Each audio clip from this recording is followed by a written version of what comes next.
Hello my dear students, welcome to our channel Murugan Tech World. Easy to learn, easy to win. இந்த வீடியோவில் நம்ம என்ன பார்க்க போகிறோம் அப்படின்னா ஆப்ரேட்டிங் சிஸ்டம் சப்ஜெக்டோட unit wise important question with ஆன்சர்ஸோட லெக்சரர் வீடியோ சீரிஸ் தான் பார்த்துட்டு இருக்கோம். ப்ரீவியஸ் செஷன் வீடியோஸ்லாம் பார்க்காம இருந்தீங்கன்னா டிஸ்கிரிப்ஷனில் பிளேலிஸ்ட்டோட லிங்க் கொடுத்துருக்கேன், செக் பண்ணி பாருங்கள். நெக்ஸ்ட் யூனிட் 2ல் இம்பார்ட்டண்டான CPU ஷெடியூலிங்கில் ரவுண்ட் ராபின் ஷெடியூலிங் ரொம்ப இம்பார்ட்டன்ட். ஓகேவா? ரவுண்ட் அப்படின்னா என்ன, சர்க்கிள் அப்படின்னா என்ன, ஒரு ஸ்டார்டிங் பாயிண்ட்டும் எண்டிங் பாயிண்ட்டும் சேமாக இருக்கும். திரும்ப வந்த இடத்துக்கே வரத ரவுண்ட் அப்படின்னு சொல்கிறோம். ஓகேவா? ஸோ ரவுண்ட் ராபின் கான்செப்ட் எப்படி இருக்குன்னா, ஒரு process, each process gets a small unit of CPU time. ஓகேவா? ஒரு ப்ராசஸ்க்கு ஒரு CPU டைம்னு ஒன்று கொடுத்துருவாங்க. தட் மீன்ஸ் டைம் குவாண்டம் Qன்னு சொல்லுவோம். ஒரு 10லேருந்து 100 மில்லி செகண்ட்ஸ், யூஸ்வலாக வந்து 10 இருக்கலாம், 100 இருக்கலாம், எவ்வளோ மில்லி செகண்ட்ஸ் வேணாம். ஓகேவா? 100 வரையும் மில்லி செகண்ட்ஸை பிரித்து கொடுத்துரும். ஓகேவா? ஒவ்வொரு தடவை அந்த டைம் முடிய அந்த ப்ராசஸ் வந்து திரும்ப ப்ரீஎம்ப்டட் ஆகும். தட் மீன்ஸ் வந்து வந்த ப்ராசஸே திரும்ப வரும். ஓகேவா? ரெடி கியூவில் யார் இருக்காங்களோ அடுத்தடுத்த ப்ராசஸ் திரும்ப வந்துகிட்டே இருப்பாங்க. இப்படி நடக்கிறதுக்கு பேர் நம்ம ரவுண்ட் ராபின் கான்செப்ட் அப்படின்னு சொல்லுவோம். ஓகேவா? ஸோ இப்போ ஒரு எக்ஸாம்பிள் பார்க்கலாம். பார்த்தா உங்களுக்கு இந்த ரவுண்ட் ராபின் கான்செப்ட் ரொம்பவே ஈஸியாக புரியும். ஸோ இப்போ பாருங்கம்மா, ஒரு எக்ஸாம்பிள் எடுத்திருக்கோம் ரவுண்ட் ராபின் ஷெடியூலிங் அல்காரிதம்க்கு. ஓகே, இந்த அல்காரிதம் பார்த்தீங்க அப்படின்னா ஒரு ப்ராசஸ் ஐடி கொடுத்துட்டாங்க, அரைவல் டைம் கொடுத்துட்டாங்க, பர்ஸ்ட் டைம் கொடுத்துட்டாங்க. ஓகேவா? இந்த மாதிரி கொடுத்துட்டு ரவுண்ட் ராபின் பர்ஃபார்ம் பண்ண சொன்னாங்கன்னா எப்படி பர்ஃபார்ம் பண்ணுறதுன்னு பார்ப்போம். ஓகேவா? நமக்கு ஃபர்ஸ்ட் வந்து கியூ தேவைப்படும் சொல்யூஷனில். முதல்ல கியூ போட்டுக்கணும். ஓகேவா? ஸோ கியூவில் என்னெல்லாம் வரும்னு சொல்லிட்டு முதல்ல நம்ம செக் பண்ணுறதுக்கு ஒரு கியூ இருக்கணும். அடுத்து நம்ம எப்பவுமே என்ன போடுவோம், கான் சார்ட் போடுவோம். ஸோ கான் சார்ட் எப்பவும் போல் நம்ம போட்டுக்கணும். ஓகேவா? இது ரெண்டும் தான் நம்ம போட போகிற விஷயம். இதுக்கு இடையில ரஃப் ஒர்க் ஒன்று பண்ணுவோம். ரஃப் ஒர்க் எதுக்கு அப்படின்னா, நம்ம ப்ராசஸ் டைம் எத்தனை வருது அப்படின்னு சொல்லிட்டு பேலன்ஸ் இருக்குன்னு செக் பண்ணிக்கிறதுக்கு. மொத்தம் ரஃப் டைம்ல வந்து மொத்தம் எத்தனை ப்ராசஸ் இருக்கு, 4 ப்ராசஸ் இருக்கு. ஸோ 4 ப்ராசஸ் வந்து ரஃப் டைமுக்கு போடுறதுக்கு போட்டுக்கோங்க. ஓகேவா? ஸோ இப்போ பாருங்க, முதல்ல கியூவில் வந்து நான் செக் பண்ணுறதுக்கு அரைவல் டைம் 0ல தான் செக் பண்ணுவேன். அரைவல் டைம் 0ல யார் இருக்கா, P1 இருக்காங்க. அப்போ P1 தான் என்ன பண்ணுவாங்க, முதல்ல கியூவில் வருவாங்க. ஸோ நான் P1 கியூவில் முதல்ல போட்டுக்கிட்டேன். கான் சார்ட்லையுமே 0லேருந்து P1 தான் இருப்பாங்க. ஓகேவா? இங்கே கொஸ்டின்ல டைம் குவாண்டம்னு ஒன்று கொடுத்துருப்பாங்க ரவுண்ட் ராபின் கான்செப்ட்னால. இதில் எவ்வளோ டைம் குவாண்டம் கொடுத்துருக்காங்க, 2 மில்லி செகண்ட்.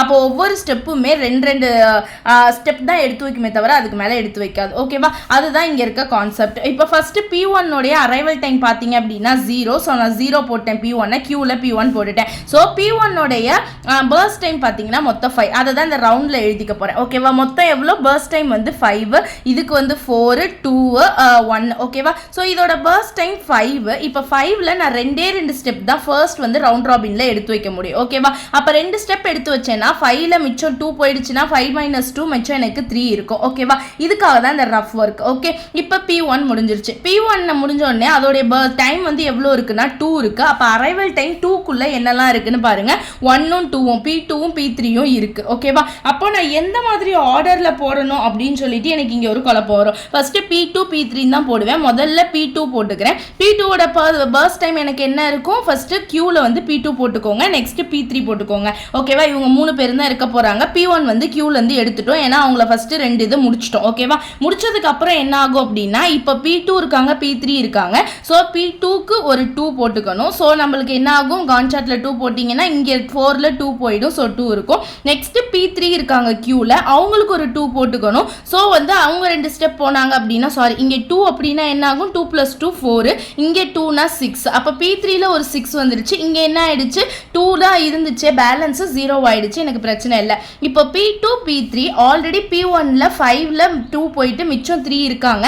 அப்போ அவங்களுமே கியூல தான் இருப்பாங்க. ஓகேவா? அப்போ நான் திரும்ப என்ன பண்ணுவேன், கியூல இருக்க P2 நான் இங்கே போக வச்சுட்டேன். ஓகே, ஸோ P3 போயிடுச்சு. P1 இப்போ நான் திரும்ப போடணும். ஸோ P1க்கு ஒரு 2 போட்டுக்கிறேன். ஸோ 3ல 2 போச்சுன்னா ரிமைண்டர் எனக்கு 1 இருக்கும். ஓகே, இங்கே 2 அப்படின்னா 8 வந்துடும். ஓகே, ஸோ அப்போ கியூல இருந்து P1மே எனக்கு கேன்சல் ஆயிடுச்சு. ஃபர்ஸ்ட் அப்போ ஒரு அரைவல் டைம் ஃபர்ஸ்ட் இந்த அரைவல் டைம் 0க்கு பார்த்தேன். இது 3 எதுக்கு பார்த்தேன் அப்படின்னா அரைவல் டைம் 1க்கு பார்த்தேன். ஓகேவா? 1க்கும் 2க்கும் சேர்த்து வந்ததை நம்ம பார்த்துட்டோம். ஸோ இது வரையும் முடிஞ்சிருச்சு. ஸோ இது வரையும் உங்களுக்கு புரியுதா? இப்போ நம்ம திரும்ப கியூக்கு போகணும். இங்கே கியூவில் யார் எனக்கு பேலன்ஸ் ஆல்ரெடி இருக்கா, P1 வந்து எனக்கு பேலன்ஸில் தான் இருக்காங்க. ஓகேவா? அந்த P1 பேலன்ஸ் இருக்கும் முன்னாடி இப்போ நெக்ஸ்ட் அரைவல் டைம் நான் 3க்கு பார்க்க போகிறேன். 3, 4 ஏதாவது இருக்கான்னு சொல்லிட்டு 4 இருக்குது நெக்ஸ்ட் அரைவல் டைமில். அதில் யார் இருப்பானா, P4 இருப்பாங்க. ஓகேவா? P4 இருப்பாங்க. அவங்களோட பர்ஸ்ட் டைம் பார்த்தீங்கன்னா 1 தான். அப்போது P4 இருக்காங்க, அவங்களுடைய பர்ஸ்ட் டைம் எனக்கு 1ன்றப்போ ஒரே ஒரு ஸ்டெப் தான் நகரும். ஸோ 8லேருந்து நகருது அப்படின்னா 9 மட்டும்தான். ஸோ அவங்க போயிட்டா ரிமைண்டர் எனக்கு 0 வந்துருவாங்க. ஓகே, இதுக்கு முன்னாடி ஆல்ரெடி எனக்கு யார் இருக்கா கியூல அப்படின்னு சொல்லிட்டு பார்த்தீங்கன்னா P2ல ஃபர்ஸ்ட் எனக்கு ரிமைண்டர் இருந்தாங்க. P2ல ஒரு 2 ரிமைண்டர் இருந்துச்சு. P3ல இருந்து P1ல எனக்கு ஒரு ரிமைண்டர் இருக்கு, ரிமைண்டர் 1. அப்போ யார் ஃபர்ஸ்ட் கியூல இருந்தா P2, அப்போ அந்த P2மே இங்கே இருப்பாங்க, நெக்ஸ்ட் P1மே இருப்பாங்க. அப்போ இவங்களையுமே நான் சால்வ் பண்ணி முடிக்கணுமா? அப்போ P2க்கு ஃபர்ஸ்ட் பார்க்குறேன். P2ஓட ரிமைண்டர் எவ்வளோ? 2 தான். அப்போ 2 போயிடுச்சு, 2 ஸ்டெப் போயிடுச்சு அப்படின்னா 9, 10, 11.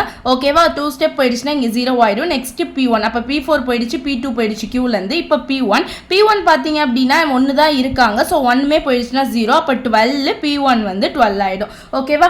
இப்போ என்ன ஆயிடுச்சு? எல்லா ப்ராசஸுமே அதோடைய அரைவல் டைமும் போட்டாச்சு, பர்ஸ்ட் டைமும் போட்டாச்சு, கான் சார்ட் ரெடி ஆயிடுச்சு. இந்த மாதிரி தான் கியூ போட்டு கான் சார்ட் போடணும். ஓகேவா? முதல்ல ஒரு அரைவல் டைமுக்கான கியூ எடுத்துக்கணும். அதில் ஃபர்ஸ்ட் நெக்ஸ்ட் அரைவல் டைமுக்கு எடுத்துக்கணும். அதில் ஏதாவது பேலன்ஸ் ஃப்ரண்ட்ல இருந்து இருந்துச்சுன்னா அதையுமே லாஸ்ட்ல ஆட் பண்ணிக்கணும். ஓகேவா? அது ஃபுல்லாக முடிஞ்சதுக்கப்புறம் அடுத்த அரைவல் டைமுக்கு எடுத்துக்கணும். நியூவாக எடுத்துட்டு இந்த அரைவல் டைமில் ப்ரீவியஸ் அரைவல் டைமில் ஏதாவது பேலன்ஸ் இருந்துச்சுன்னா அதை எடுத்து கியூவில் போட்டு ஒவ்வொரு ஸ்டெப்பாக கான் சார்ட் மேக் பண்ணிக்கிட்டே வரும். ஸோ இந்த கிராஃப் டயக்ராம் வந்து ஃபைனலாக எல்லாமே 0 ஆகிற வரை இருக்கான்னு நம்ம செக் பண்ணுறதுக்கு யூஸ்ஃபுல்லாக இருக்கும். ஓகேவா? ஸோ இவ்வளோ தான். கியூவும் போட்டாச்சு, கான் சார்ட்டும் போட்டாச்சு. இது எதுக்கு? ரவுண்ட் ராபின் கான்செப்ட்டுக்கு. ஓகேவா? ஸோ இப்போ ரவுண்ட் ராபின் போட்டதுக்கப்புறம் லாஸ்ட்டாக என்ன பண்ணுவோம்? எப்பவும் போல் பாக்ஸ் போடணுமா? ப்ராசஸிங் போடணும், அரைவல் டைம் போடணும், பர்ஸ்ட் டைம் போடணும், கம்ப்ளீஷன் டைம் போடணும், waiting time, turn around time.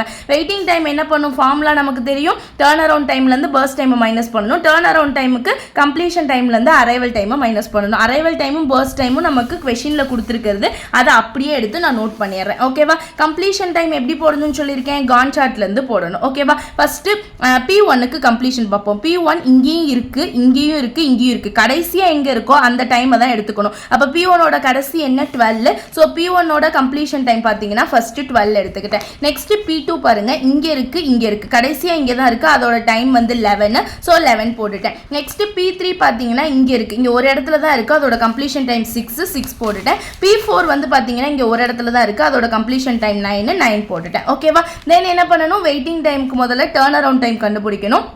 Turn around time என்ன பண்ணுவோம்? கம்ப்ளீஷன் டைம்லேருந்து அரைவல் டைமை மைனஸ் பண்ணுவோம். ஸோ 12 - 0 12, 11 - 1 நமக்கு 10, 2 - 2 6 - 2 நமக்கு 4, 9 - 4 5. ஓகேவா? இப்போ டர்ன் அரவுண்ட் டைம் கிடைச்சிருச்சு. வெயிட்டிங் டைமுக்கு டர்ன் அரவுண்ட் டைம்லேருந்து பர்ஸ்ட் டைமை மைனஸ் பண்ணுங்க. 12 - 5 7, 10 - 4 6, 4 - 2 2, 5 - 1 4. ஓகே, இது எல்லாத்தையும் ஆட் பண்ணி வச்சுக்கோங்க. அப்போ தான் ஆவரேஜ் வெயிட்டிங் டைமும் ஆவரேஜ் நமக்கு டர்ன் அரவுண்ட் டைமும் கண்டுபிடிக்க முடியும். ஓகேவா? ஸோ டோட்டலாக ஆட் பண்ணிங்கன்னா வெயிட்டிங் 19. ஸோ 19 / 4 போட்டிங்கன்னா 4.75 மில்லி செகண்ட். அதுவே ஆவரேஜ் டர்ன் அரவுண்ட் டைம் பார்த்தீங்கன்னா டோட்டலாக ஆட் பண்ணால் 31 / 4 போட்டிங்கன்னா 7.75 மில்லி செகண்ட் வரும். ஓகேவா? ஸோ ரொம்ப ரொம்ப ஈஸியான சம். எவ்வளோ குவாண்டம் டைம் கொடுத்துருக்காங்களோ அதுக்கு ஏற்ற மாதிரி நம்ம கியூ போட்டுக்கிட்டே வரணும், கான் சார்ட் போட்டுகிட்டே வரணும். இந்த மாதிரி ரஃபில் போட்டிங்கன்னா உங்களுக்கு சிம்பிளாக சம் புரியும். பார்த்தா மட்டும் புரியாது, நீங்கள் போட்டு பார்க்குறப்ப தான் உங்களுக்கு ஈஸியாக இருக்கும். ஓகேவா? ஸோ ஒர்க் அவுட் பண்ணி பாருங்கள். மறக்காம முருகன் டெக் வேர்ல்ட் சேனலை சப்ஸ்கிரைப் பண்ணிக்கோங்க, பக்கத்தில் இருக்க பெல் ஐக்கானையும் கிளிக் பண்ணிக்கோங்க. அப்போ தான் நான் போடுற வீடியோஸோட நோட்டிஃபிகேஷனாக உங்கள் மொபைலுக்கு வரும். Stay tune. Next video next topic பார்க்கலாம். தேங்க்யூ.